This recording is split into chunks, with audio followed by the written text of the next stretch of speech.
자, 이 본문을 통해서 오늘 이게 우리의 무거운 짐은 이게 나눠야 가벼워집니다. 너무나 당연한 말씀이죠. 당연한 제목을 가지고 우리 같이 좀 더 깊이 우리 나눌 길을 간절히 소원합니다. 우리 초등학교 아이가요, 아침을 먹다가 가족 간에 아침을 먹다가 이게 아빠의 점점 황폐해져가는 그런 머리를 바라보면서 불쌍하게 쳐다보면서 엄마에게 묻습니다.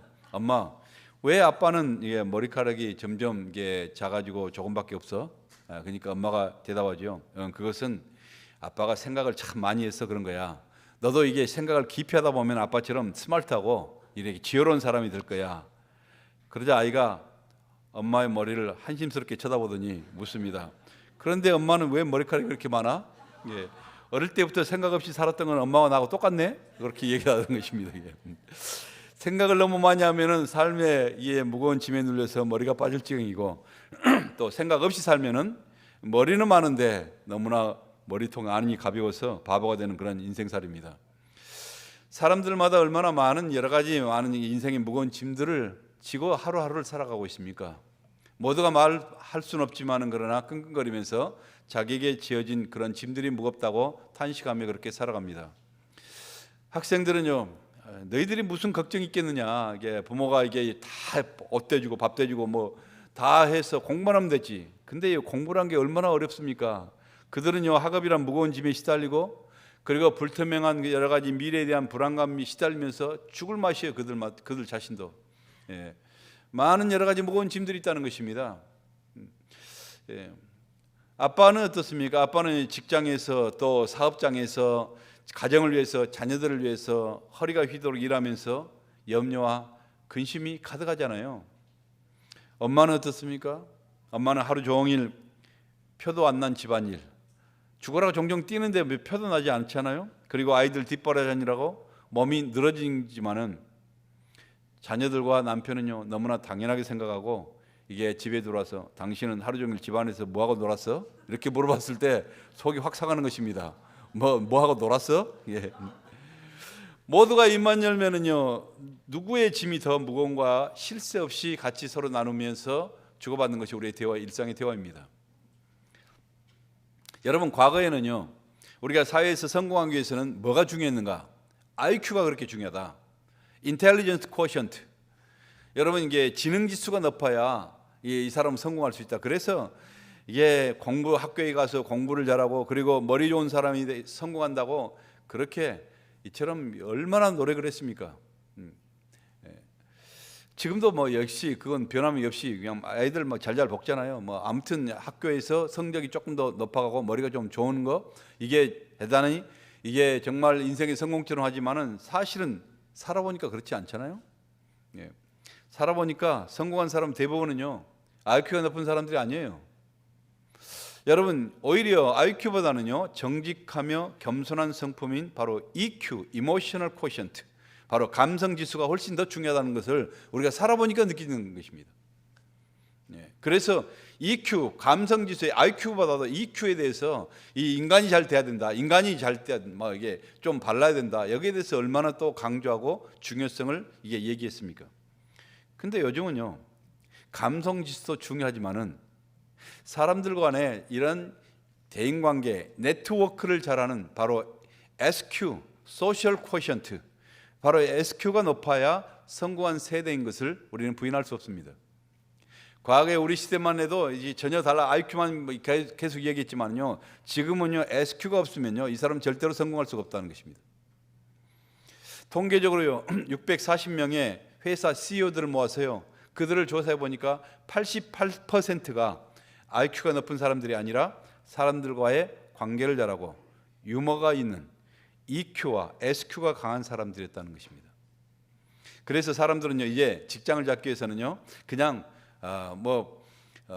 머리만 좋아하고 되는 것이 아니라 연예인들을 방불케 하는 여러 가지 개인기도 있어야 되고, 이처럼 성대모사도 배우고 개그도까지 이처럼 서로 유머롭게 하기 위해서 개그도 배우고 여러 가지 준비를 한다는 것입니다. 세대가 그렇게 변해가는 것입니다. 그런데 아무리 재밌는 사람이라고 다 성공합니까?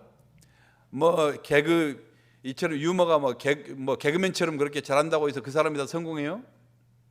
그렇지 않죠. 진짜 성공은 결국 뭐가 결정되느냐? IQ도 아니고 EQ도 아니고 SQ도 아니고 결국 AQ가 그렇게 중요하다는 것입니다. AQ가 뭐냐? Adversity Quotient. 바로 이게 고난을 끊임없이 견딜 수 있는 바로 이 지수가 높은 사람이 결국 성공하다는 것이죠. 우리 공부할 때도 스마트 브레인보다는 헤비 버시 더 중요하다. 머리가 아무리 뛰어나도 엉덩이 가벼우면 안 된다는 거죠. 주저앉아 가지고 끊임없이 꾸준하게 공부를 할 수 있는 이런 사람이 더 학생도 성공하다는 것입니다. 마찬가지로 세상도 마찬가지죠. 어떤 문제가 와도 끊임없이 우리 인생에는 닥쳐오는 인생의 문제가 있습니다. 여러분 인생의 비바람을 피할 사람이 있겠습니까? 여러 가지 계속 오늘 하루하루를 살아가도 계속 우리가 하기에는 여러 가지 도전이 있고 여러 가지 고난이 있고 고통이 옵니다. 그러나 끝까지 견뎌내는 능력, 어떤 여러 가지 문제가 와도 쉽게 포기하지 않고 그리고 삶의 무거운 짐을 인내함으로써 오히려 이 무거운 짐들을 성숙한 인격이 되게 하는 바로 이 AQ가 높은 사람들이 결국은 더 성공하더라는 것입니다. 그런 면에서 우리 부모들도 이제 생각해야 되겠죠. 아이들이요, 어릴 때는 뭐 괜찮지만은 자녀들이 대학교를 가도 따라다니면서 대학교 학과를 결정해주고 또 툴을 붙여주고 하는 것이 우리 한국 대학 엄마밖에 없다는 것입니다. 자녀들이 대학을 가도 또 결혼을 해서 이처럼 자기들에게 가정을 이뤄가도 자기 손에서 놓지를 못하고 여러분 아이들이 필요한 거 모든 것을 다 자상하게 이게 준비해주는 너무나 자상한 부모들이 AQ를 약하게 만든다는 것입니다. 인생의 고난이 와도요, 인생에 때로는 문제가 와도 흔들리지 않고 자신들의 앞길을 스스로 개척하면서 이처럼 준비케 하는 강인한 자녀로 키우는 게 우리에게는 가장 또 이 시대에 중요한 것이 아닌가. 고난이 힘들어도요, 고난이 성공의 어머니 아닙니까? 실패는 성공의 어머니가, 실패가 뭐예요? 고난입니다. 이 고난이 바로 성공의 어머니이기 때문에 그 길을 피하고 그 길을 도망가고 그 길을 부정하는 이런 인생이 아니라 정면으로 마주하고 때로는 고난이 와도 정면으로 부딪히고 도전하는 이런 도전 정신인 바로 이 고난이 그래서 자기 인생에 힘이 되고 능력이 되게 되는 것을 알게 하는 부모가 가장 훌륭한 부모라고 그렇게 이처럼 평가하고 있습니다. 미국의 루즈벨트 대통령은 지독한 근시였어요. 숄사이트였습니다. 그래서 그는 항상 이 두 개의 안경을 가슴에 품고 다녔는데요. 하나는 책을 읽을 때 사용되는 이 돋보기, 그리고 하나는 좀 멀리 이게 운전할 때나 이렇게 볼 수 있는 일반적인 그런 안경. 이 두 개를요 항상 주머니에다가 엮고 다녔는데요. 요즘같이 우리는 얼마나 행복합니까? 우리는 이게 프로그레시브 렌즈라 그래가지고 멀리도 볼 수 있고 가까이도 볼 수 있고 저는 바로 이게 프로그레시브 렌즈니까 얼마나 이게 참 이 문명의 혜택을 받고 살아죠. 근데 당시에만 해도요, 이게 대통령이어도 그런 여러 가지 문명이 없어가지고 이게 안경과 돋보기와 안경을 이게 거기다가 우리는요 케이스도 얼마나 가벼운 플라스틱 케이스입니까? 근데 그때는요 이게 혹시 하나가 비싼 안경이 깨질까 봐서 철통으로 만들어 가지고 단단히 아무리 집어 던져도 깨지지 않는 바로 이러한 무거운 그런 안경집을 두 개씩을 끌고 다니는 것입니다. 그러니요 이런 무거운 안경을 주머니에 그런 무거운 것을 엮고 다닌다는 것이 루즈벨트 대통령 너무나 귀찮고 너무나 부담스러워하고 힘들어했다는 것입니다. 그런데 어느 날 하루는요 그가 밀워키라는 이런 장소에서요 정치 연설을 하고 있을 때 쉐런 크라라는 이 청년이요 그를 향해서 적에게 총을 쏘았습니다. 권총을 갖다 빵 쏘니까요 총알이 루즈벨트 가슴에 정면으로 가서 거기에 명중을 했습니다. 죽어야 되겠죠? 총알을 맞았으니까 죽어야 되죠. 그런데요 루즈벨트는 약간의 부상만 입었을 뿐 조금 있다 정신을 차려가지고 수습하고 결국 그 정치적인 연설을 마지막 끝까지 마쳤다는 것입니다. 어떻게 그렇게 할 수 있었을까요? 교환이 쓴 총알은요 루즈벨트 양복 안주머니에 있었던 이 강철 이 안경집, 자기가 평소에 그렇게 힘들어하고 귀찮게 여겼던 바로 이 강철 안경집을 맞고 방향이 확 굴곡되어 가지고 이제 피해 나간 것입니다. 평소에 그토록 짐덩이처럼 귀찮게 자기의 힘들다고 고통이라고 얘기했던 바로 이 안경집이 그의 목숨을 구한 것입니다. 여러분, 우리가 살다 보면 우리 인생도 마찬가지예요. 매번 우리가 여러 가지 무거운 짐으로 생각했던 그런 요소들이 있습니다. 우리의 삶의 무거운 요소들, 정말 고통이요 아픔이라고 생각했던 여러 가지 요소들이 있습니다. 때로는 그것이요 여러분 소중한 자산일 때가 있다는 것이죠. 사람은 누구나 이 루즈벨트 안경과 같은 무거운 짐들을 가슴에 2개씩 품고 간직하고 살아갑니다. 어떤 사람들은요 그것 때문에 내가 정말 내 인생이 너무나 무겁다고, 내 인생이 정말 귀찮다고, 살기 싫다고 그렇게 스스로 목숨을 끊는 사람들도 있어요. 그러나 여러분, 어떤 사람은요 그 짐이 그것 때문에 자기의 생명을 지켜주는 바로 방패의 역할을 감당했던 그런 사람들도 얼마든지 있습니다. 우리는 어떤 인생을 살아야 될까요? 그런데 문제는요, 그것들만 가지고 무거운 인생의 짐들이 해결될 수 있느냐? 아니라는 것입니다. 그렇지 않아요. 여러분, 아무리 우리가 IQ가 높고 그리고 EQ가 높고 SQ 그리고 AQ가 뛰어난 우리 한국의 대기업체 회장도 자살하잖아요.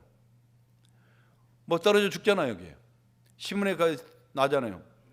결국 인생의 무거운 짐을 견디지 못하고요, 여러분 수많은 유명 배우들도 여러분 그들이 돈이 없겠습니까? 인기가 부족했습니까? 그런데도 뭔가 모자란 것이 많아 만족이 없어서 결국 자살하는 사건들이요 지금도 줄줄이 나오잖아요. 한국에 그렇게 서울시장이면 대동이 작은 대통령 아니에요? 서울시장도 자살하잖아요. 여러분 전직 대통령도요 부엉이 바위 위에서 떨어져 자살하잖아요. 그럼 뭡니까? 그들이 EQ가 IQ가 낮았습니까? EQ, AQ가 낮았습니까? 역시 연약한 인간들은 스스로 인생의 자기의 짐을 가볍게 할 수가 없고 결코 해결할 수 없다는 것입니다. 그러면 어떻게 이대로 살다가 그냥 죽어야 됩니까? 어떻게 해야 되겠습니까? 여러분, 그래서 우리 예수님께서 우리에게 말씀하시고 선포하십니다. 마태복음 11장 28절에 보시면요, 수고하고 무거운 짐진 자들아 다 내게로 오라, 내가 너희를 쉬게 하리라. 그게 오히려 유일한 우리의 해답이라는 것입니다. 인생의 무거운 짐은요 오직 우리의 짐을 대신 져주시는 바로 예수 그리스도 안에서만이 가볍고 해결될 수 있다는 것이죠. 우리 이사야 선지자는 그렇게 선포하죠. 그는 실로 우리의 질고 그리고 우리의 무거운 짐을 지고 우리의 슬픔을 당할거늘. 예수님이 우리의 모든 질고와 무거운 짐을 지고 예수님이 우리 대신 슬픔을 당했다는 것입니다. 우리 인생들이 지고 있는 무거운 짐을 벗겨주시기 위해서 대신 짊어지시는 분은 바로 오직 예수 그리스도밖에 없어요. 우리의 모든 죄짐을 예수께서 십자가에서 대신 지시고 돌아가셨잖아요. 여러분의 질병의 짐, 여러분의 모든 병마의 짐, 여러분의 인생의 고통과 그 모든 것들을 예수님께서 대신 지시고 고통을 당하셨습니다.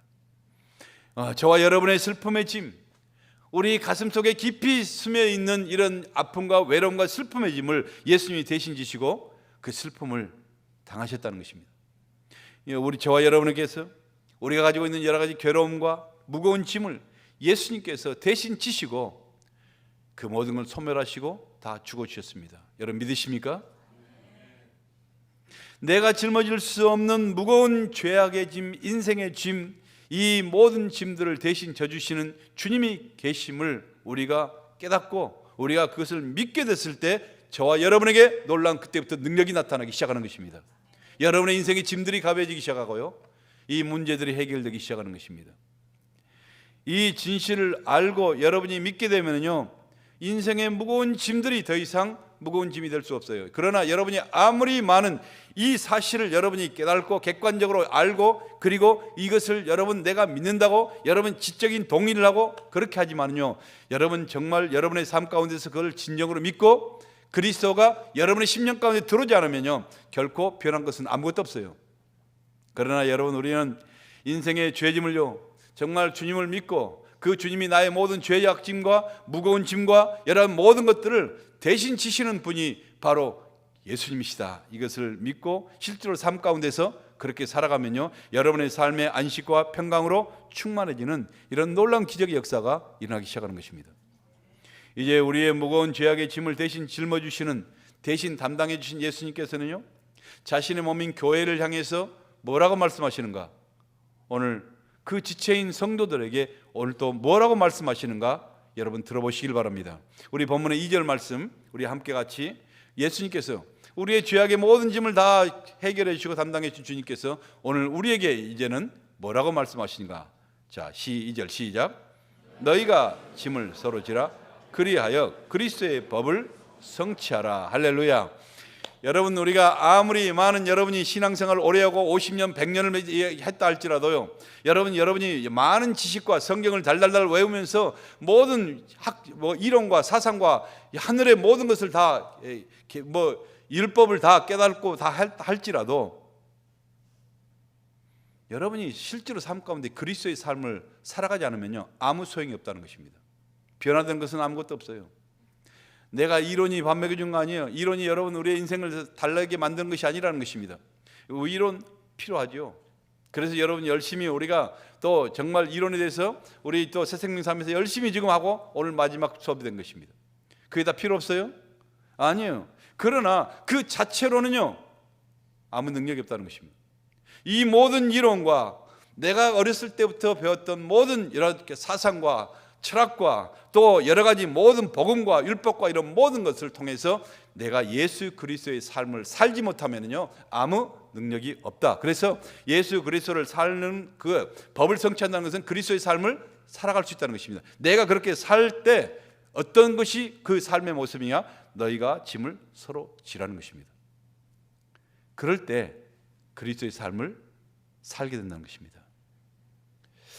예수님께서는요, 십자가에서요, 우리 인간의 근원적인 짐이었던 바로 죄의 문제, 그리고 사망과 저주의 문제, 여러분의 삶의 고통의 문제, 이 문제를 해결하셨다고 선포하십니다. 내가 다 이루었다. 뭡니까? 테텔레스타이.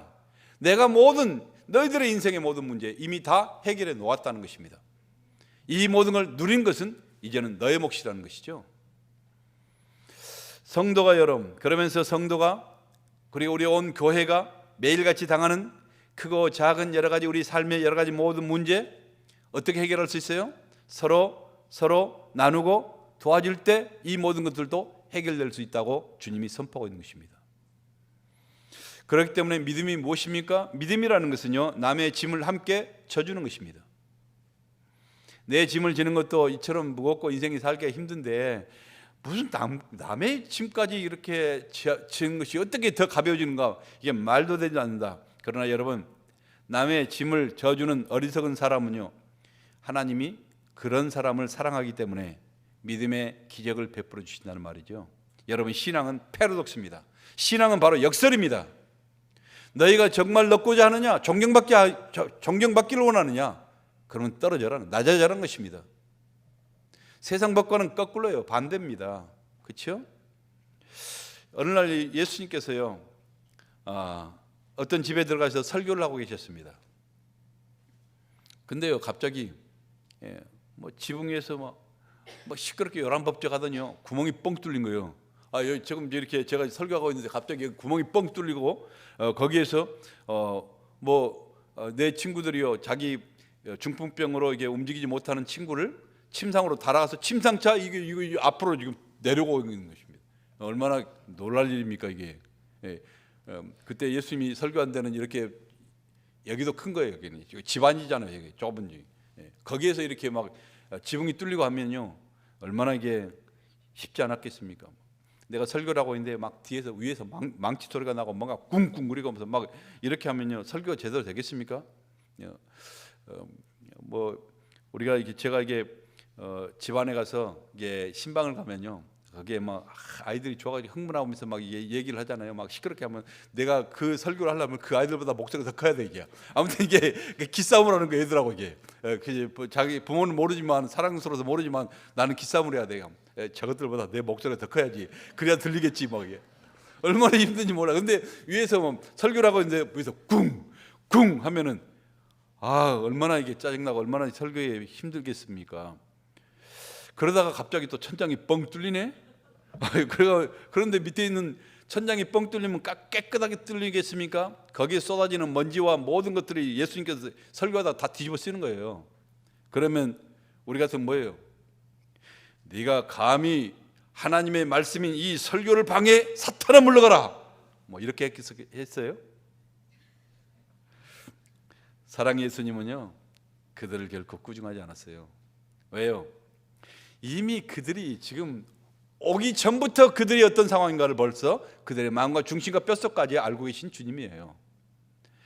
그렇기 때문에 여러분, 그 모든 여러 가지 방해거리와 그 모든 여러 가지 방해와 어려움과 고통과 여러 가지 모든 거 있지만은요, 그 친구들의 순수한 헌신과 사랑과 그 믿음의 열정을 보시고 오히려 주님이 감동하신 것입니다.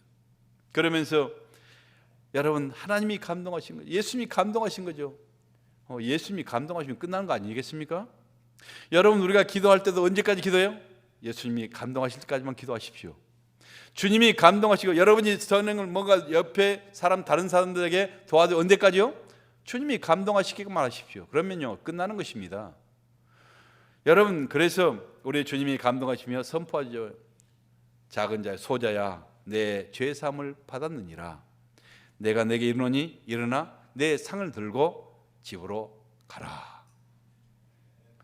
이처럼 여러분, 네 사람의 중풍병자 친구의 이 절망스러운 짐을 같이 나눌 때 기적이 일어났던 것입니다. 그날의 핵심은요, 그 모든 마가복음 2장의 핵심은요, 중풍병자가 아니에요.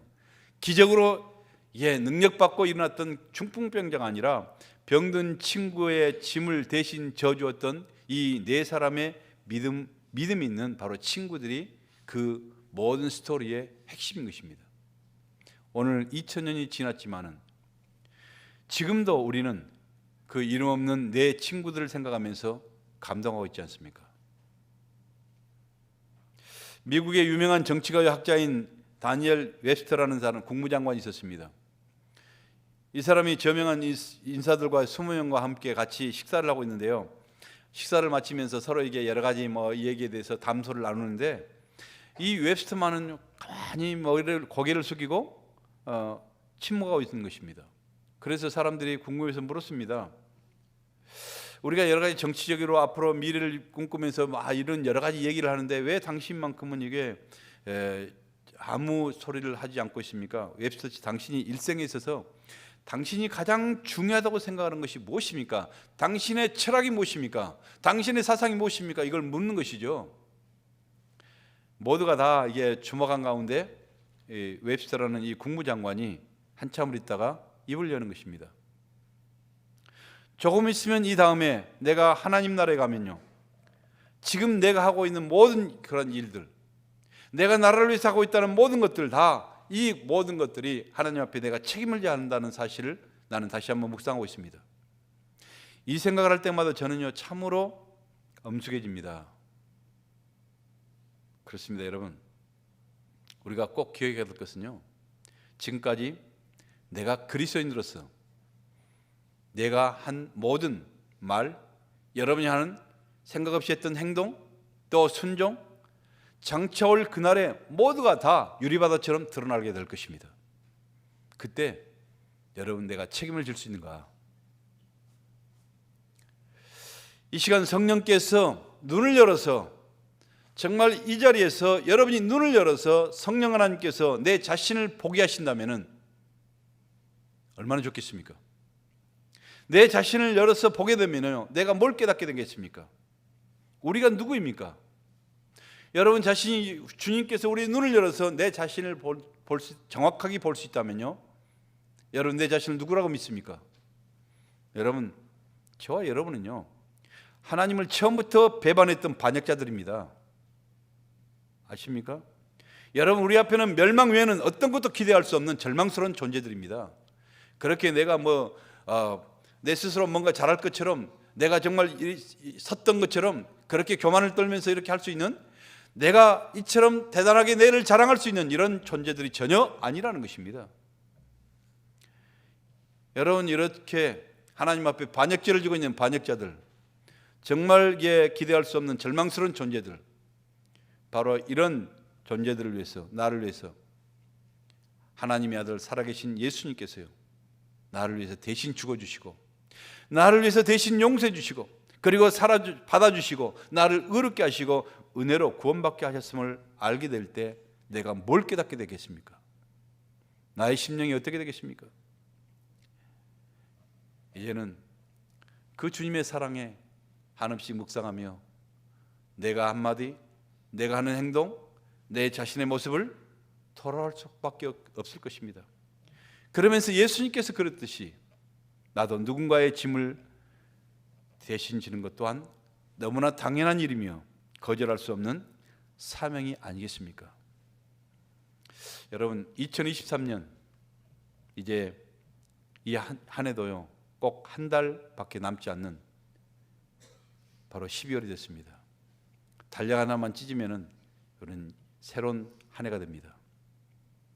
이제는요, 이 마지막 끝에 서서 좀 더 성실하게 나에게 주어진 책임과 사명을 깨닫고 충성해서 나를 위해서 모든 걸 희생하며 나를 위해서 생명을 주셨던 우리 주님으로부터 자랑과 칭찬을 듣는 축복된 그런 성도들이 되시길 간절히 축원합니다.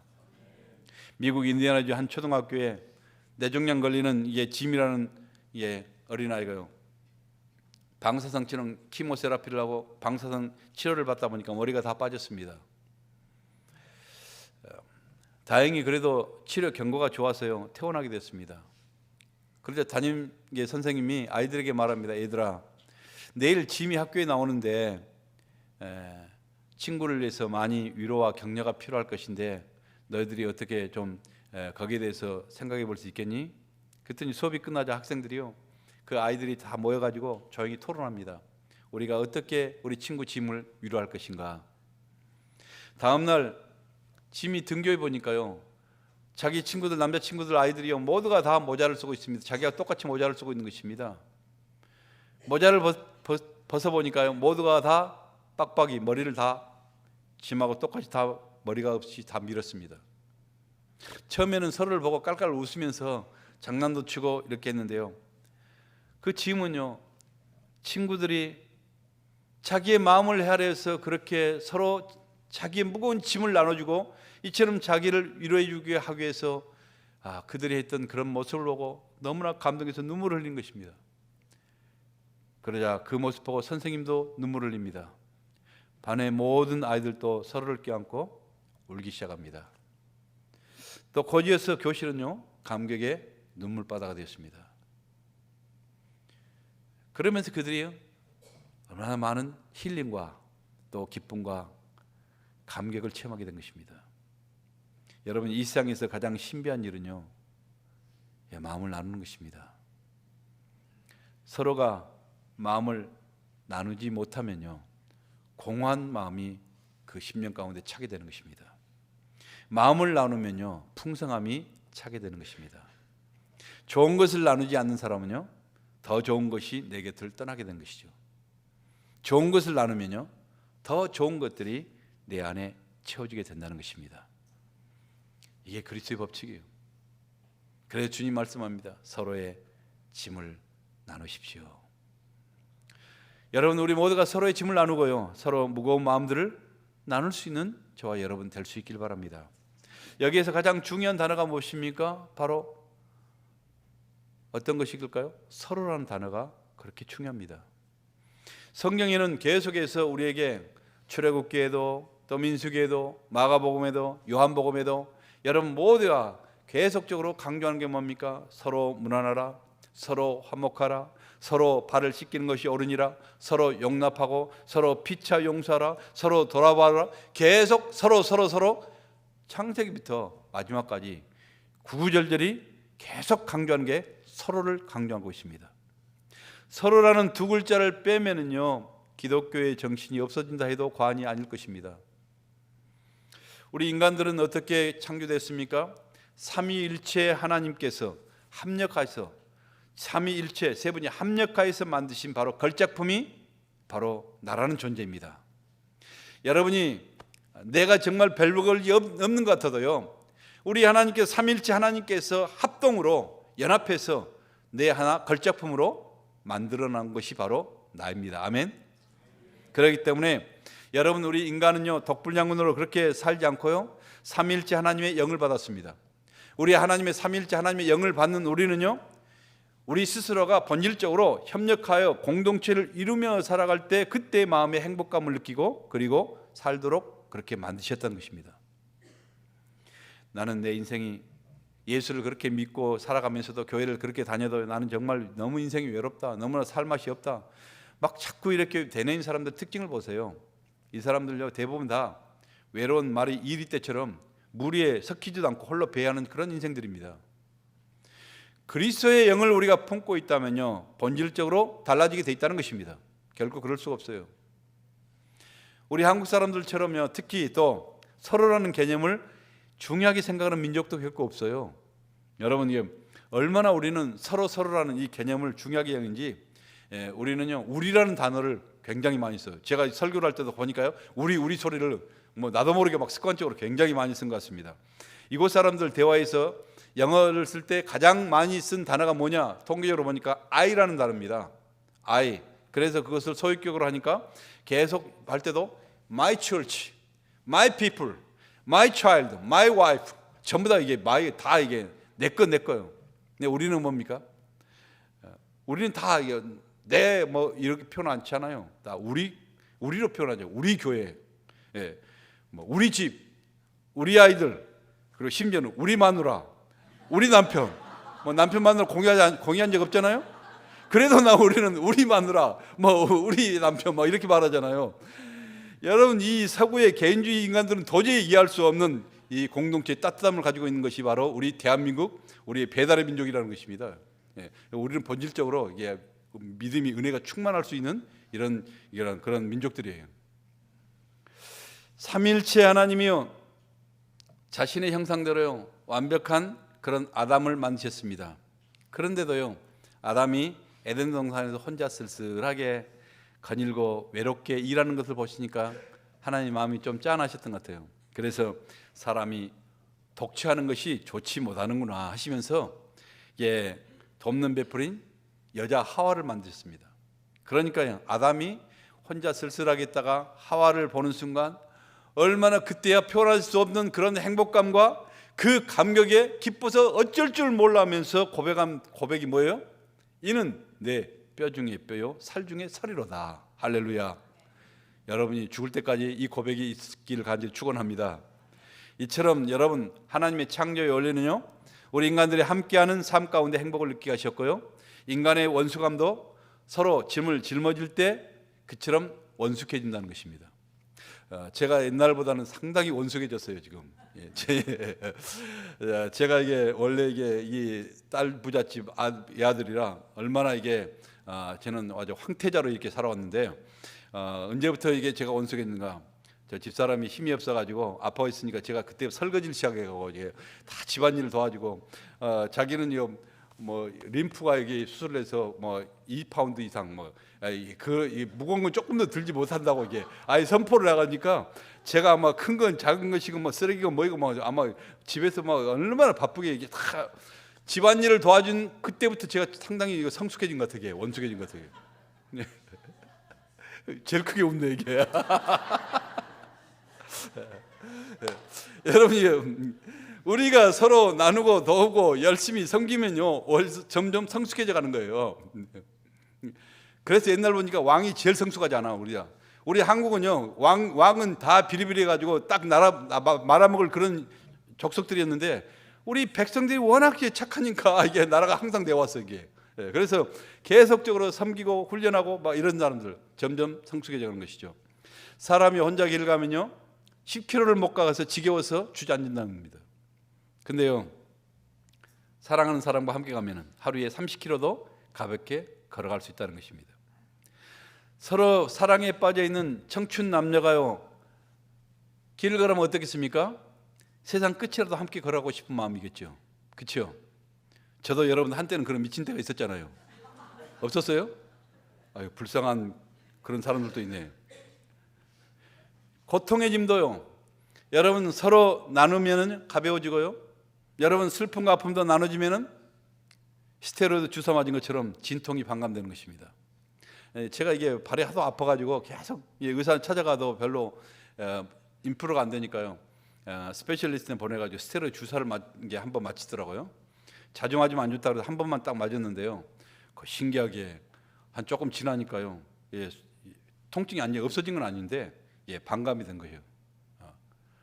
제가 그래도 쓰리바를 치는 이유는 보호하기 위해서 그리고 조금 더 엄살을 좀 하기 위해서 지금 쓰리바를 신고 있지만은 옛날보다는 그 순간에 탁 반감된 것입니다. 주사약이 내 발하고 같이 연합되니까요.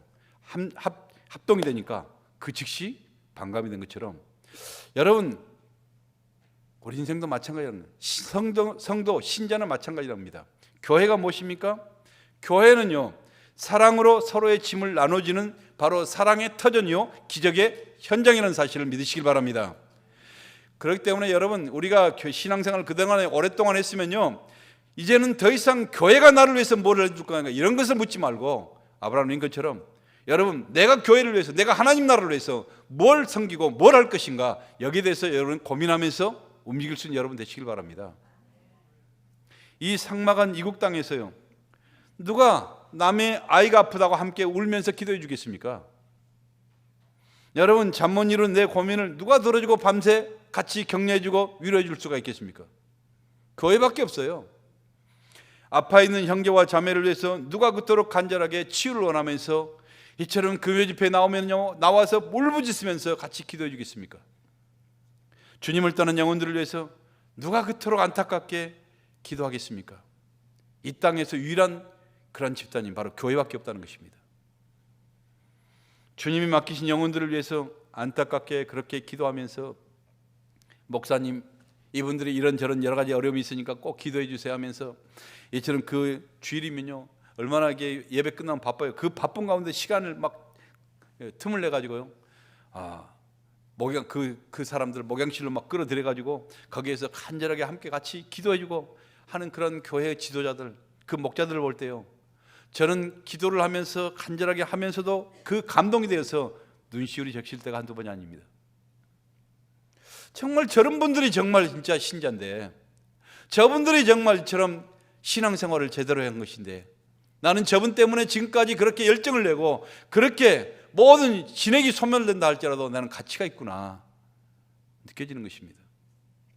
가정교회는요 단지 친교만을 위해서 모이는 것이 아니잖아요. 여러분 무거운 짐을 지고 힘들어하는 형제 자매들의 짐을 주 안에서 함께 져주는 바로 제자 훈련의 현장이 바로 가정교회입니다. 하나님의 역사를 체험하는 기적의 현장입니다. 이 땅에서 유일하게 바로 성령의 기름 부심이 있는 것 바로 그것이 이처럼 그리스도의 성도의 공동체 모임의 공동체인 것입니다. 사랑하는 성도 여러분 내 짐만 감당하는 사람이 아니라 여러분이 좀 성숙해서 이제는 교회의 짐 하나님의 나라의 짐 그리고 성도들의 짐을 서로 기쁨으로 나눠질 수 있는 우리 주님의 귀한 자녀들이 될 수 있기를 간절히 축복합니다. 항상 이처럼 잘하지 못하는 안진뱅이처럼 내가 정말 누가 나를 위해서 이렇게 섬겨줄까 뭘 해줄까 이걸 바라보는 것이 아니라 이제는 그리스도의 삶을 살아가면서 이처럼 서로의 아픔을 나누고 그게 서로의 삶을 이처럼 나눠줄 수 있고 지어줄 수 있는 바로 이러한 성도들 그런 성도들이 축복된 성도들 아니겠습니까? 여러분 주위를 돌아보십시오. 정말 스스로 자기가 지기에는 너무나 버거운 무거운 짐을 지고 힘들어하는 성도들이 얼마나 많이 있습니까? 내가 조금만 세심하게 돌아봐도요 위로가 되고 또 힘을 얻을 수 있는 사람들이 참으로 주위에 많이 있습니다. 그게 우리에게 바로 이 믿음의 공동체를 주신 이유이기도 한 것입니다. 저는 그렇게 서로를 돌아보는 사람들이 진정한 그리스도를 아는 신자라고 저는 믿습니다. 내가 나무 짐까지 이처럼 나눠지면요 내 짐이 그만큼 더 무거워지고 더 부담되고 더 힘들어질 거 아니겠습니까? 그러나 사실은 전혀 그렇지 않다는 것입니다. 그리스도의 사랑을 실천하는 종들에게 우리 주님께서는요 그 사람의 무거운 짐을 먼저 해결해 주시기 때문에 우리의 짐은 그만큼 가벼워질 뿐만 아니라 주 안에서 참된 기쁨과 안식과 또 영원한 쉼을 경험하는 축복된 그런 인생이 되는 것입니다. 백문이 불여 일견이라 했습니다. 오랜만에 제가 문자를 쓰니까 깜짝 놀란 사람도 있는데요. 저도 문자를 압니다. 백문이 불여일견이라. 예. 다시 말하면요, 한번 100번 듣는 것보다 한 번 보는 것이 낫다는 거예요. 근데 우리는요, 100번 듣는 것보다 한 번 실천하는 것이 실제로 여러분이 하나님의 은혜를 체험할 수 있는 기회라는 것입니다. It's better to see once than to hear 100 times. 우리가 100번 이렇게 들었고 설교를 100번 들어도요, 내가 한번 실천해 보면은 그 속에서 믿음이 생기고 그 속에서 기적을 체험하게 되는 것입니다. 여러분이 평생 들었으면요, 그리고 움직이지 않았으면 우리가 회개하시고, 이처럼 우리가 한번 내가 실천을 해볼 때 그때 하나님의 말씀이 기적이구나, 하나님의 말씀은 여전히 살았고 운동력이 있구나, 이처럼 신비한 능력이구나, 이 사실을 체험할 수 있는 바로 이 성탄의 계절이 되시길 간절히 소원합니다. 이제부터 우리 주님의 사랑으로 서로 남의 짐을 져줄 수 있는 이런 순종해 보시는 이런 행복하고 축복된 우리 성도들 되시길 예수님의 이름으로 간절히 축원합니다.